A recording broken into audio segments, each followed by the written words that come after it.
Well, good Tuesday morning, y'all. There's my best dog, and here's some Damascus, and I have someone that wants me to make a dinner skinner, and it's a retirement gift for a friend, and I won't say any more than that, just in case this person may watch my videos. I don't know, but this is going to be a special night. But to begin with, first off, what I got to do is take the warp out of it, which is what I'm doing now. And I'll show you what's happened here.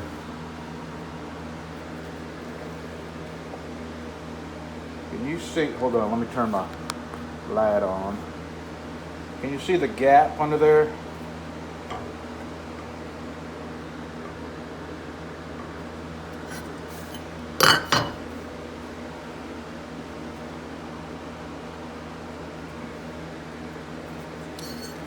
And when I got this in the mail, I knew right away this was going to be a lot of work.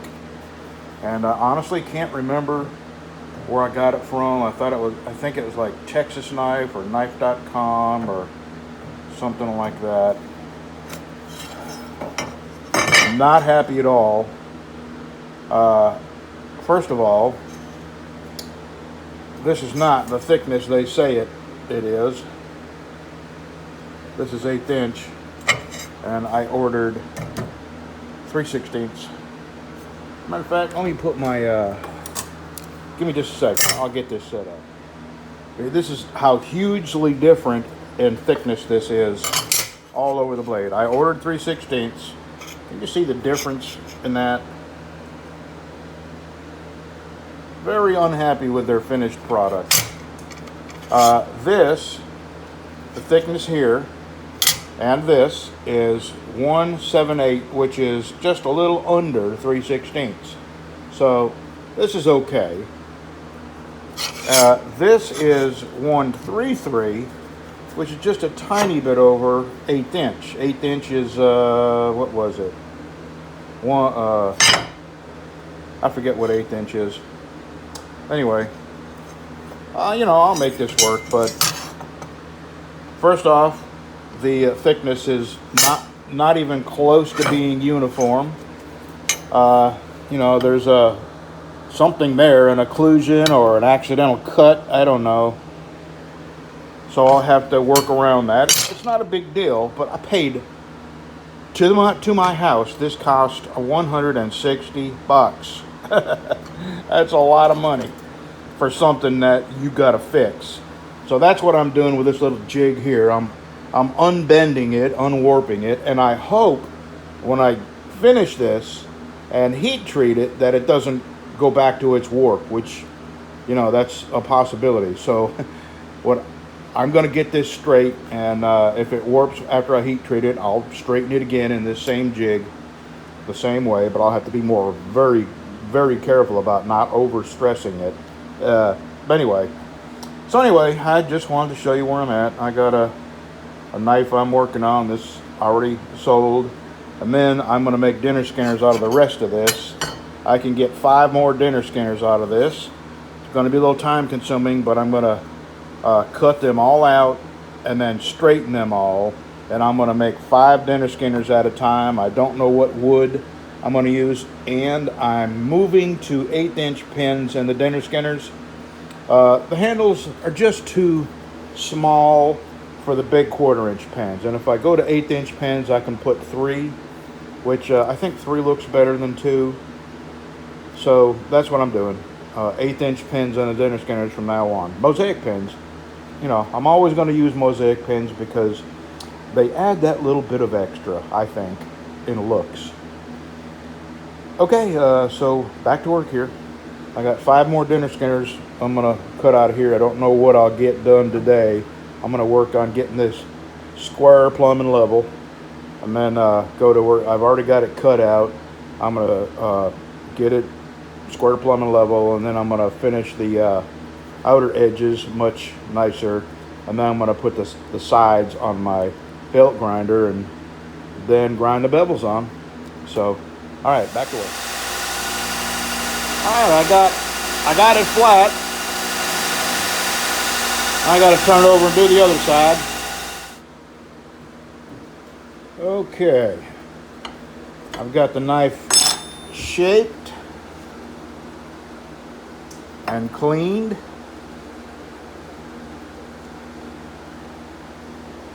And flat, most importantly. Now I put this on my jig and I grind a bevel. I started on this yesterday, so it's going pretty quick this morning because I got the hardest part done.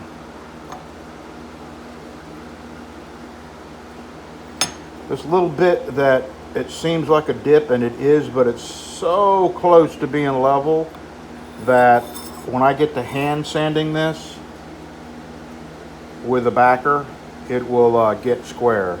And this is going to be right at the end of the handle. So, and this is the beginning of the ricasso. So I'm going to be having the bevel right about here. So there's only going to be very little that I haven't rubbed completely square. And I mean, this is so microscopic you wouldn't be able to measure it. And like I say, when I get to hand sanding this, that will come out. I'll show you. Okay, next thing is to grind the bevel on. In the meantime, I'm going to be looking through my wood and show the person that's buying this some samples and let them take a pick, see what kind of wood they want. All right, bevel's ground.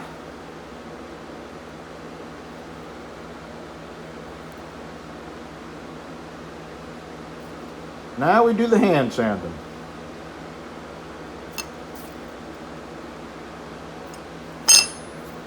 But I think my wife's sitting on the porch. I'm going to go have a cup of coffee.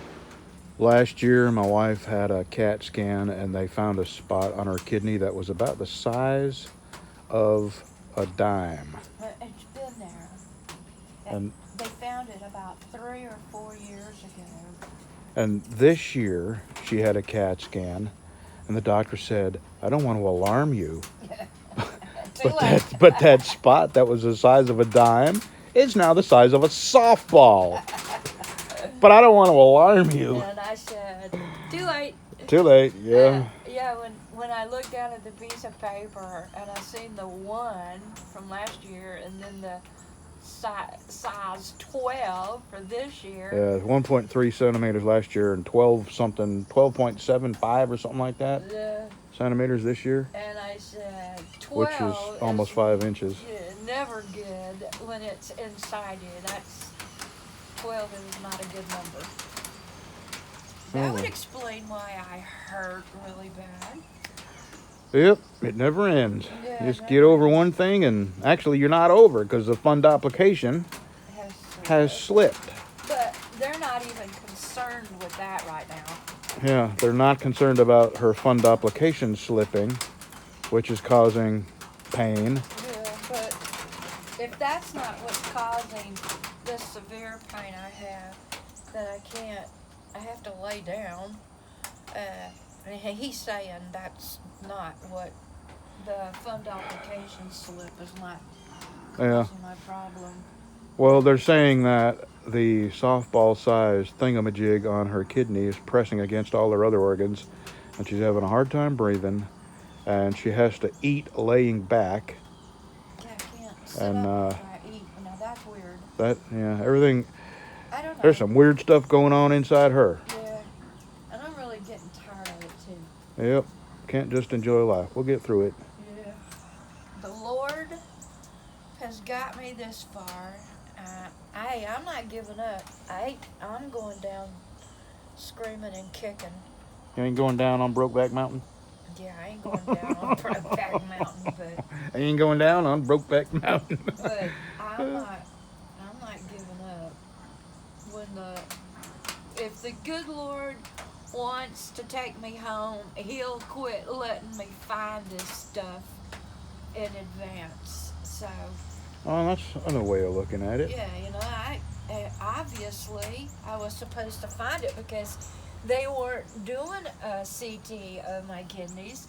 they were doing a CT of my lungs, Right. and they just caught that and said, "Oh, look here." You know, really, they wanted to do a multi-phase CT. I guess that's what it was called. I don't know. Yeah. When the word 12 came out of his mouth, from that point on, all I could hear was 12, 12, 12, 12, 12, 12, 12, 12. So I don't really remember much after that, but he did say that it might, after they do the next CT, heck, it could be the size of a football for all I know.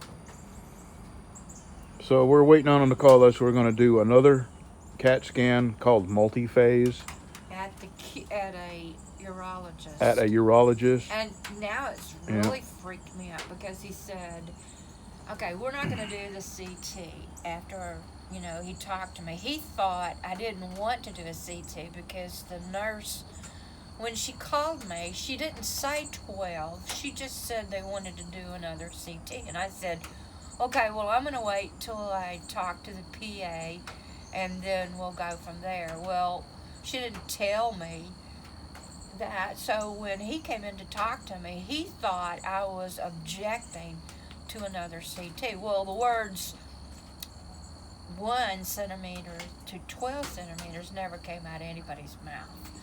So, when the doctor did come in and talk to me, after the PA went to schedule the CT, the doctor, when he come in, he said, okay, well, we're going to send you to this urology clinic. And then, of course, I went home and Googled it. Google has never any good information. We really should just stay off the Googlearium because it just causes anxiety. So I Googled where he wants to send me. And, of course, it's a cancer, urology clinic. They do cancer surgery and all that kind of crap. No, you didn't tell me that. When did you Google Surprise! that? Well, Shit. it can't be good that it doesn't grow, because they found this, I don't know, 3 years ago, maybe 4 years ago. My cancer doctor knew it was there. So, nobody has said they ultrasounded it when they did find it and said, oh, everybody has something on their kidneys or in their kidneys. I don't even know if it's in or on. Like I said, I didn't get past the word 12. Okay. We will keep you updated. When we know more, you will know more. Thanks for listening. Put it up. Okay, Billy. The acoustics at your home are much better. And really, the best time to practice is early Saturday morning. Okay? Okay. One more ball? Give us one more.